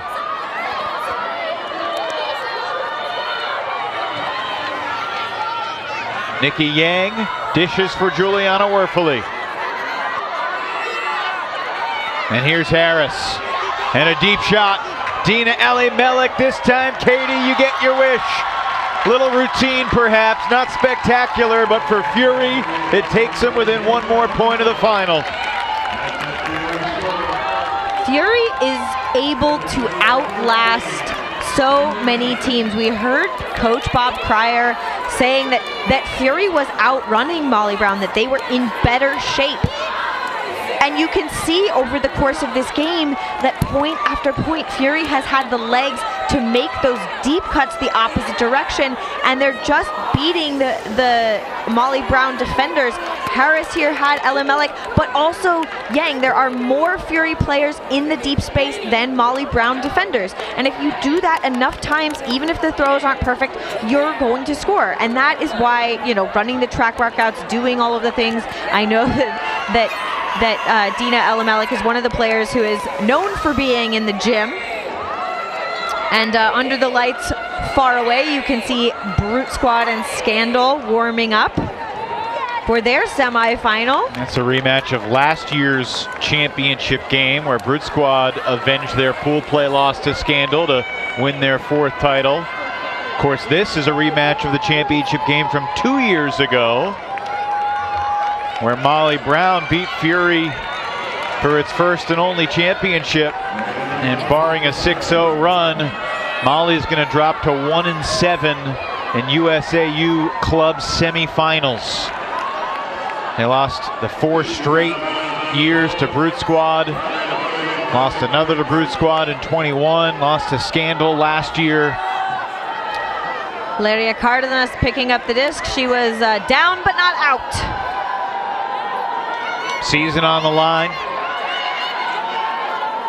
Leaping catch made by Sevier. Perez. Quick give and go, and Perez brings it in.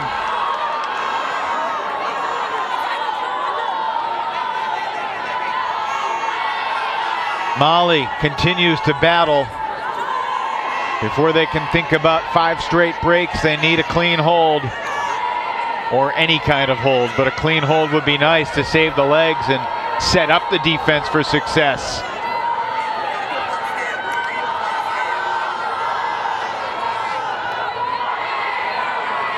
Perez backhand to the end zone, and it's 14-10. Emma Capra scores her first goal here in the semis.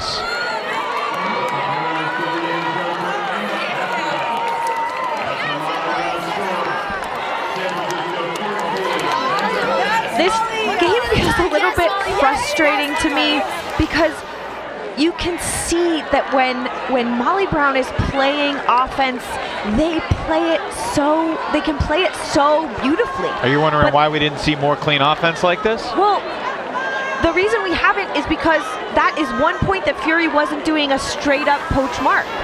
They did a slightly different mark, and when they're forcing one directionally, Molly Brown can absolutely shred through that person to person.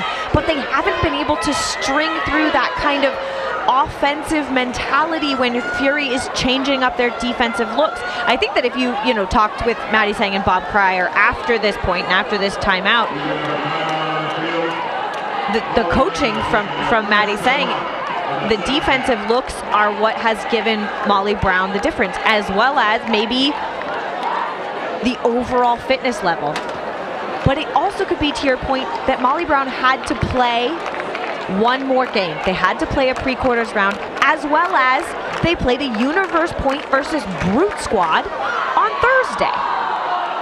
All those little things add up to not maybe having legs in this game, the games that you're working for your entire season.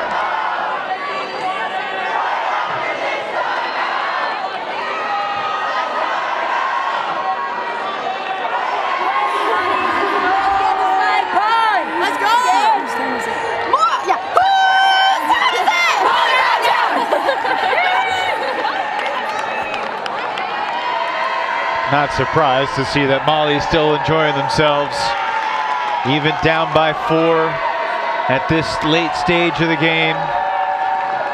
By the way, the parenting award of the weekend, and there are many candidates, but Maddie Sang, I think, deserves the trophy. He was coaching in quarterfinals while holding his daughter. He got his daughter to go to sleep. He put his daughter down asleep in the stroller and then just continued coaching. That's big time stuff. He was talking about timing nap time well as one of the strengths of his coaching this weekend, and it's, I think, an underrated skill, honestly. I think the parents listening will be duly impressed. Fury can take the next step here. Ellie Melek shoots it out of the reach of the leaping Imanishi. So Molly Brown does have the disc. The journey of 1,000 miles begins with a single step.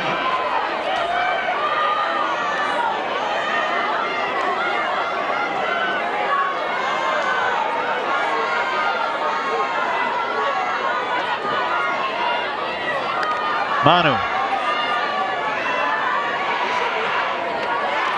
Eater. Chastain.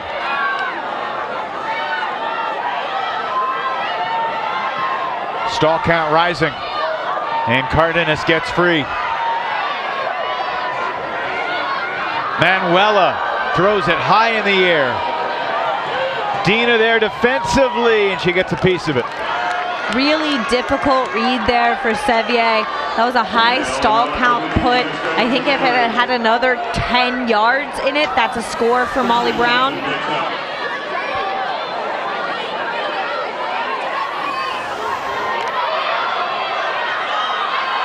Kirsten Johnson sending Ellie Melek, not this time though. Legs coming together there with Nguyen. I'm not really sure. Yeah, I think I kind of just threw my body into you there, but do you think you would have had a play on it? I think I would have had a line, yeah. I don't know what that means. So are you calling a foul? Or are you just thinking about it? Well, first I'd like to know if you're calling a foul. I think so. I felt the body taking my line from. Okay, fantastic. So we do have a foul call. Okay. I think that you had made a reach for it and had gone over you, but I did hit you after the fact. Okay, so I should retract. It's up to you. I think so. Yeah, I'll go with that. You are retracting? Yeah. Okay, we're to retract. Wait, don't move. We are going to restart with a defensive self check. So that's you. Just tap the ground. So go ahead, tap the ground. Excellent. Thank you so much. 20. It's good retraction from Dina. It's one of the things I like about the self-officiation. Sometimes it takes a little bit longer, but in that case, with the collision coming in, two players discussing what they think happened and how to do that, I think it's fine to take that time, especially for the safety of players. And Ellie Melek clearly trusted what Ni Win said, which is laudable as well.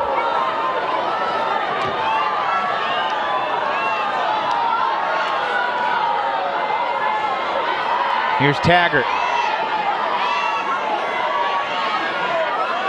Cross midfield. Chastain, another good gainer for Eater.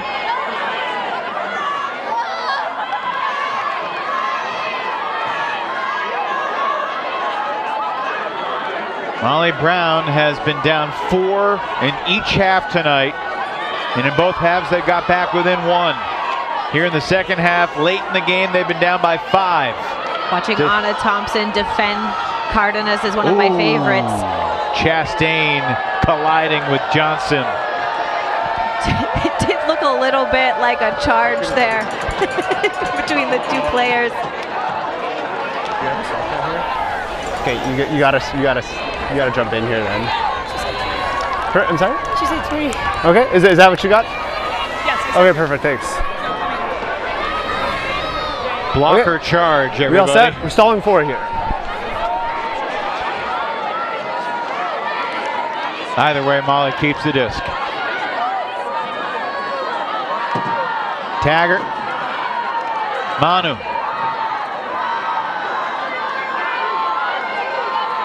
Johnson playing excellent defense, but Chastain gets it anyway. Count it plus the foul. 14-11.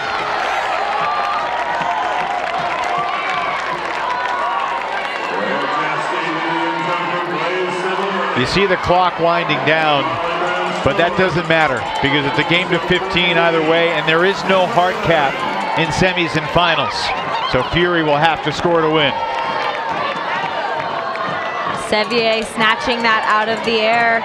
Chastain's had a little bit of a quiet game, but in these moments has regularly come back in that matchup with Kirsten Johnson. The former teammates clearly fine with that physical level of defense between the two of them.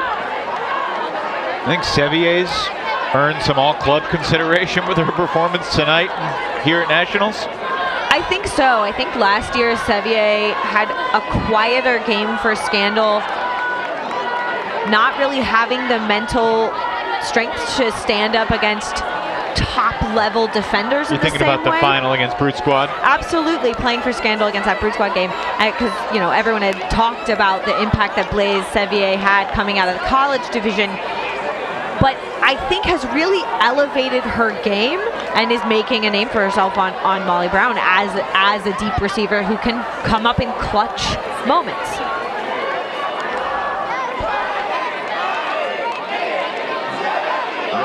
There's Valeria throwing the pole.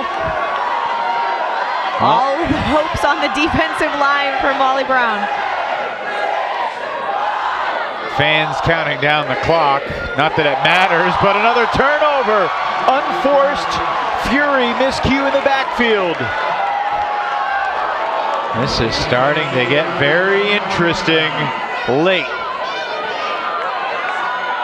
Alika Johnston. And Manu was rolled out of bounds. Manu thought she was in, but the observer called her out.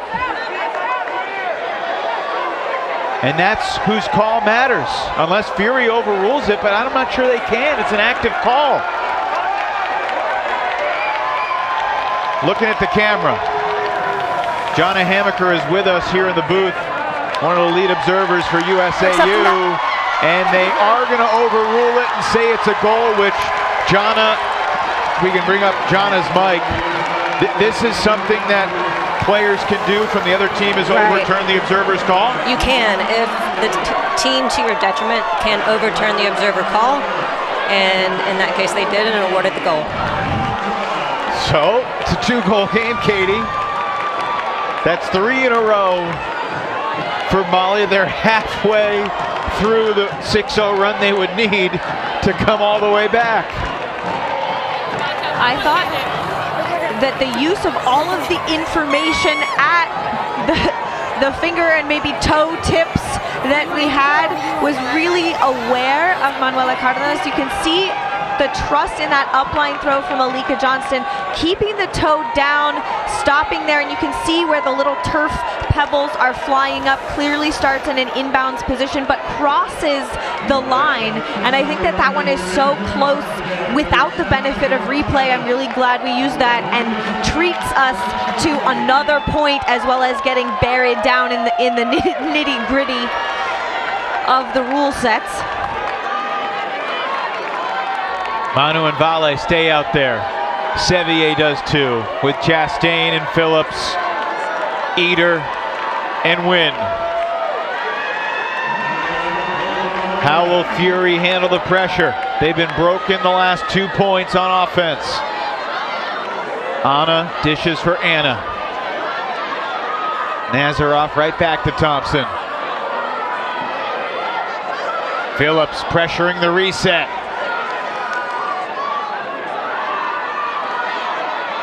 Anna Thompson has been Fury's top star. Harris has been pretty excellent too.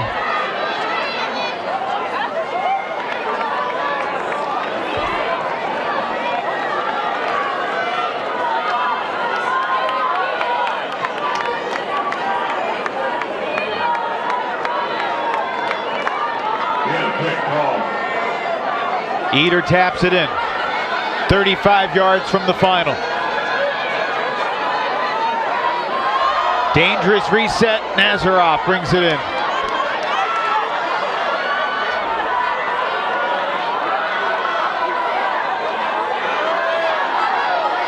Molly Brown has upped the defensive pressure, Katie, but Sevier comes up empty. And now Harris, so close.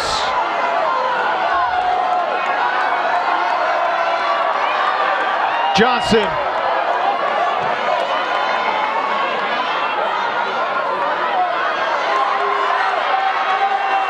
To the end zone, to nobody.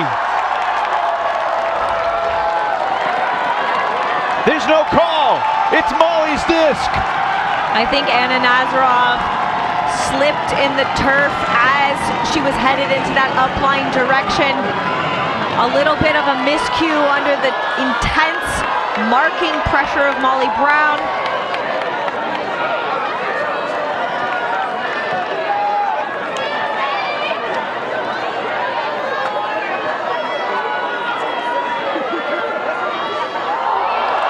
Errant throw from Phillips looking for Chastain. Another chance for Fury. Scuba, tight window. And it's incomplete. Zimanishi calling a foul. Shaking her head. Was there a resolution here? There's no call. No call. 20. She would have been out of bounds.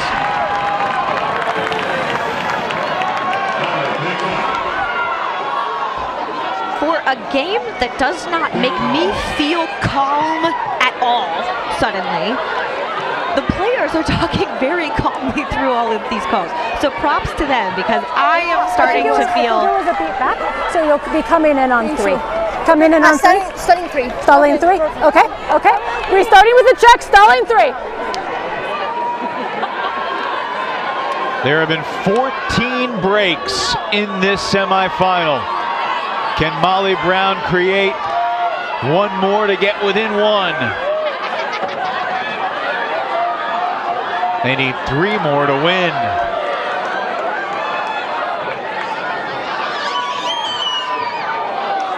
And Wynn dropped it. 2 drops in this point. Looking for Ellie Mellick. Can Knee Wynn save the day again? No! Dina Ellie Mellick skies to send Fury to the final. 15-12, San Francisco moving on again.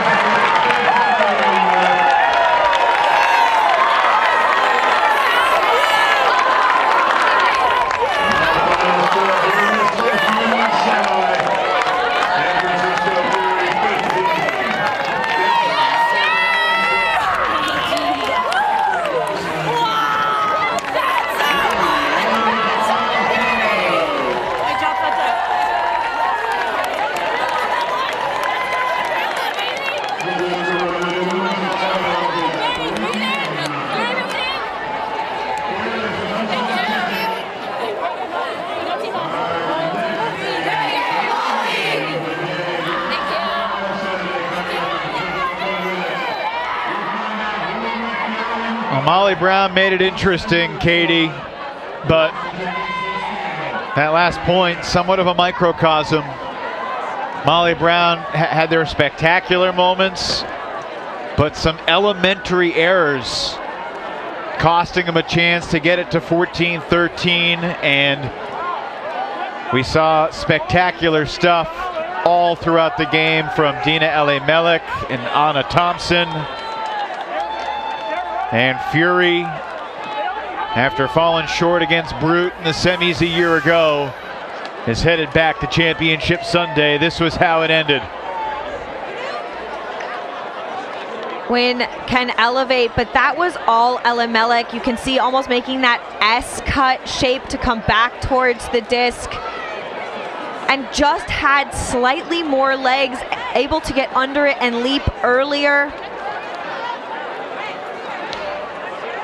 But Fury had been up by 3 early, and then Molly clawed back, and then Fury was by up 3 again. Molly clawed back. But at the end, it's Fury up by 3 that Molly wasn't able to string quite enough together in order to make that happen. And honestly, for me, in the last several years, this division has gone through Fury. And that break chances not converted. Can you imagine if Fury had more of those conversions, this would be an even wider margin. That's maybe a testament to the defensive pressure that Molly Brown put on, but at the end of the day, Fury taken that game pretty impressively, in my opinion. And they've been the team to beat all season.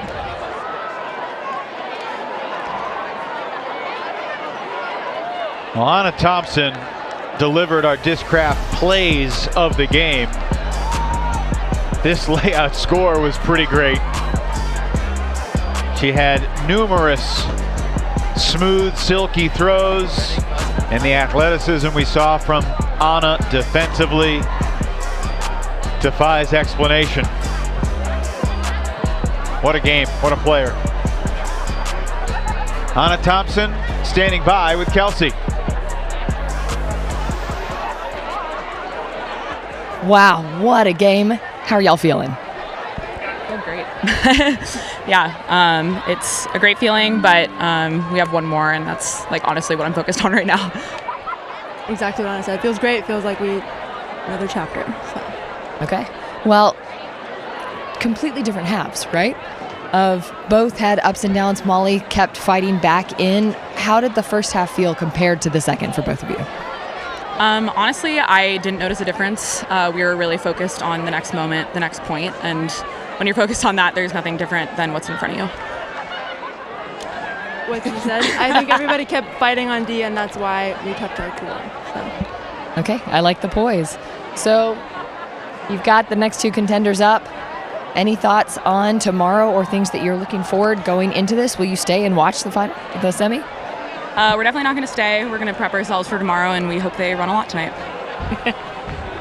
Also what she said, and yeah, I think we prepped really well the whole season, and like Maddie said, we've set ourselves up well for these games, so yeah, rest and roll and eat. Okay, Anna, last question for you. Actually loved that matchup of you and Manu. How did you feel that went? Do you like being tested at that level? Yeah, I mean, Manu's a fantastic player, so it's really fun to match up against her. Yeah, just a really fun challenge. She's amazing. Well done, both of you. I'm going to let you get back to your team, celebrate. Congratulations. We'll see you tomorrow. Evan, thanks so much. Back to you. Yeah, thank you, Kelsey. What a game. Fury was down 1-0, jumped in ahead 3-1 from there and never trailed, but it certainly wasn't a routine, straightforward win, Katie. Molly Brown kept on coming, but too much from San Francisco Fury, and they're heading back to the finals. Like they said, business is not done. They played hard tonight, but there's certainly room for improvement. We'll see who faces them in the next semifinal. Well, for the 18th year in a row at Club Nationals, either Fury or Brute or both will be in the women's final. The question is, will Brute Squad make it another Fury-Brute battle, or can Scandal get revenge from a year ago?